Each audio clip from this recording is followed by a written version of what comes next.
Welcome back mga kalapatids. Eto nga, magpapakawala tayo. Kanina ang lakas ng ulan, huminto. Eto na yung mga ibon natin. Mga nakaabang na, gusto nang lumabas para rin mabatak yung mga katawan nila mga kalapatids. Ilang araw silang di nakaronda. Eto nga ang weather mga kalapatids, tumilang ang ulan. Magpapalipad na tayo, buksan natin mga kalapatids.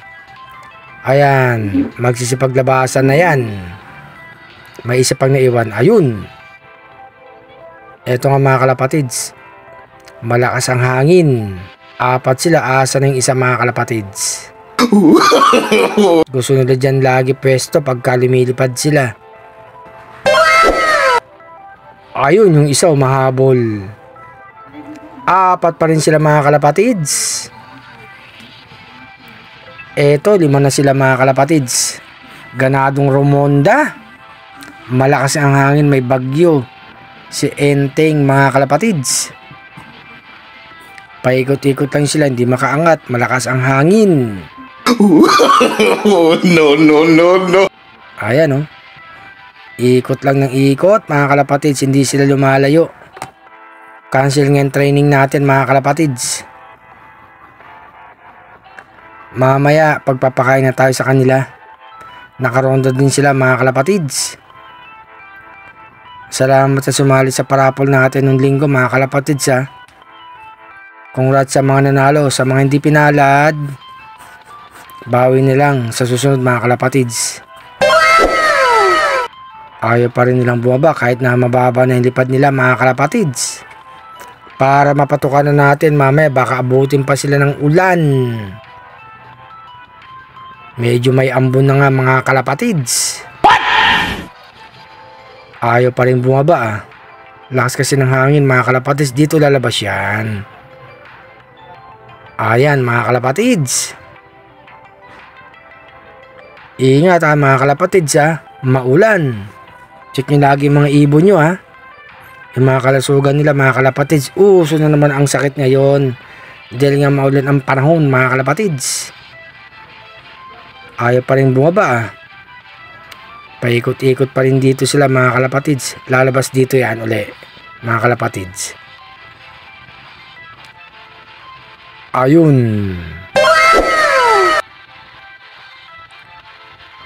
Ayan yung mga ibang stockbirds natin mga kalapatids oh. Magutom na. Nag-aantay na ng pagkain yan.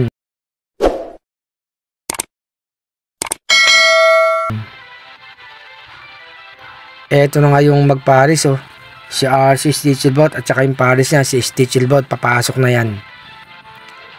Tatalo na si RC Stitchelbot. Susunod na yung pares niyan mga kalapatids. Lapitan natin para pumasok na. No. Pasok yan. Ito mga kalapatids. Naglalagay na ng pagkain yung anak ko sa patuka. 3 ibon nasa labas pa mga kalapatids. Hindi natin pinakawalan si Padrino at saka si Black. Pati sa magandang ibon mga kalapatids, pinakawalan natin 5. Ayan sila sa taas mga kalapatids. Papasok na maya yan. May pagkain na nga sa loob. Yung 2 kumakain na dun mga kalapatids. Wag sanang umulan. Gusto pa nilang nasa labas mga kalapatids. Si Baby Padrino. Eto nga mga kalapatids, andyan na yung 3. Pumasok na si Black. Etong isang ibon mga kalapatids, yung magkapatid to eh. Papasok na tong isa. Tatalo na yan mga kalapatids. Tatalo na yan. Chimichempo pa pumasok ah. Talo na. Ayun, tumalo na si dalubhasa nila mga kalapatids. Lapitan ko na. Papasok to pagka nilalapitan eh. Kapatid nga pala to ni Baby Padrino. Ayan, pumasok na mga kalapatids. Kompleto ni 5 ibon natin. Ayan, tumutuka na sila. Maganda naman ang kondisyon mga kalapatids. Eto naman yung mga stockbirds natin. Kumakain na sila.